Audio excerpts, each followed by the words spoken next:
Welcome.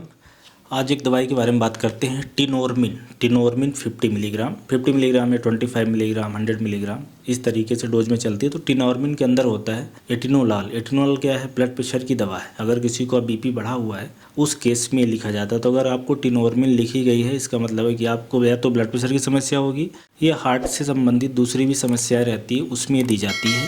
ये beta blocker category की दवाई है। हार्ट के अंदर ये बीटा रिसेप्टर होता है, उसको ब्लॉक करती है। इससे जो हार्ट रेट को कम कर देती है, बीपी को कम कर देती है और हार्ट के अंदर जो ब्लड वेसल्स है उसको रिलैक्स करती है। इसलिए अगर बीपी हो या हार्ट के अंदर दर्द हो रहा है, एंजाइना जिसको बोलते हैं, या किसी को एमआई आ गया, हार्ट अटैक आ गया, उसके बाद देना है, हार्ट का रिदम ख़राब है, तब दी जाती है। और इसके अलावा भी इसके कुछ इंपॉर्टेंट यूज हैं, जैसे कि थायराइड बढ़ा हो, माइग्रेन के प्रोफाइलेक्सिस में इस तरीके से इसका यूज है। तो ये बीटा ब्लॉकर किस्म की दवाई है टिनोरमिन।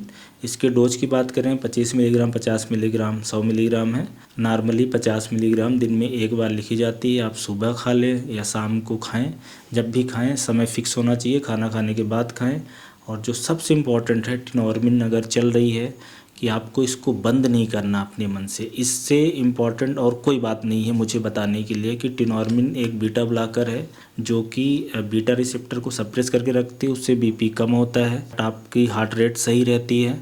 और अगर आप इसको सडन बंद कर देंगे कि जैसे अभी 50 मिलीग्राम खाई, 1-2 महीने से सडन बंद करने से बीटा रिसेप्टर स्टिमुलेट हो जाते हैं और उससे फिर हार्ट अटैक आने की संभावना, हार्ट के अंदर ब्लड सप्लाई कंप्रोमाइज होगी, तो ये समस्या हो सकती है। इसलिए इस बात का ज़रूर ध्यान रखें। और ये बीटा ब्लॉकर जो होता है, इसमें साइड इफ़ेक्ट कई तरह के आते हैं, उन पे भी नज़र रखने की ज़रूरत होती है। तो साइड इफ़ेक्ट की बात करें तो एक तो होता है ये कोलेस्ट्रॉल बढ़ा देती है, कोलेस्ट्रॉल बढ़ा देना, या डायबिटीज़ में ये हाइपोग्लाइसीमिया कराती है। ऐसे लोग जिनको अस्थमा की समस्या है या सीओपीडी की समस्या है, फेफड़े की बीमारी है, उसमें रास्ता सकरा करती है। चक्कर आना, दस्त लगना, इसके अलावा दस्त के साथ साथ में कब्ज भी होता है किसी को, ये भी समस्या आती है। सिर में दर्द होना, तो इस तरह के काफ़ी सारे साइड इफ़ेक्ट हैं जिनको ध्यान रखने की ज़रूरत है। स्पेशली ऐसे लोग जिनको थायराइड की समस्या है, तो हाइपरथायराइड के अगर सिम्टम्स हैं उसको रिड्यूस करती है। तो कई बार ये भी नहीं पता चलता है। अगर किसी को सीवियर हार्ट फेलियर है तो उस समय भी सावधानी रखना है।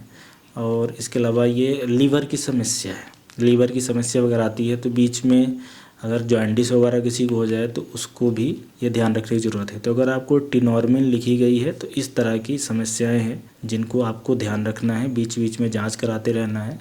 और एक किडनी की भी समस्या है, किडनी से चूँकि निकलती है, तो जिसको अगर सीवियर किडनी की बीमारी है तो दवा बंद हो जाएगी या तो आधी हो जाएगी। तो टिनोरमिन चल रही है तो सबसे पहले अपने शुगर के मरीज़ हैं तो ध्यान रखें, अस्थमा के मरीज़ हैं, थायराइड की बीमारी है, सीओपीडी है, बीड़ी पीने से जो समस्या होती है, किडनी की बीमारी है, तो आप अपना ग्लूकोज है, यूरिया क्रिएटिनिन है, बीपी की जांच है, हार्ट जांच है, फेफड़े की जांच है, ये सब टिनोरमिन दवाई चले तो कराते रहना चाहिए। और इम्पॉर्टेंट ये है कि ये बीटा ब्लॉकर है तो एक फ़िक्स समय रहेगा। हो सकता है कि दूसरी भी ब्लड प्रेशर की दवाई आपको दी जाए, क्योंकि ये जो टिनोरमिन चलती है कुछ स्पेसिफिक कंडीशन में चलती है। मतलब आपका बीपी अगर ऐसा बढ़ा हुआ है कि आपको घबराहट, तनाव, चिंता के कारण बीपी बढ़ा है, या तो आपको हार्ट अटैक पहले आ चुका है, उस कंडीशन में ये हार्ट अटैक आया है तो अब हार्ट पे ज़्यादा लोड ना पड़े, तो उस कंडीशन में लिखी जाती है। तो ये उसके कुछ यूज हैं। अगर प्राइस की बात करें तो ये मतलब कोई ज़्यादा महंगी दवाई नहीं है, 2-2.5 रुपए की एक टैबलेट हो जाती है। तो टिनोरमिन बीटा ब्लॉकर है जो कि ब्लड प्रेशर की दवाई है और ब्लड प्रेशर के साथ हार्ट की और भी कुछ कंडीशन में काम आती है। धन्यवाद।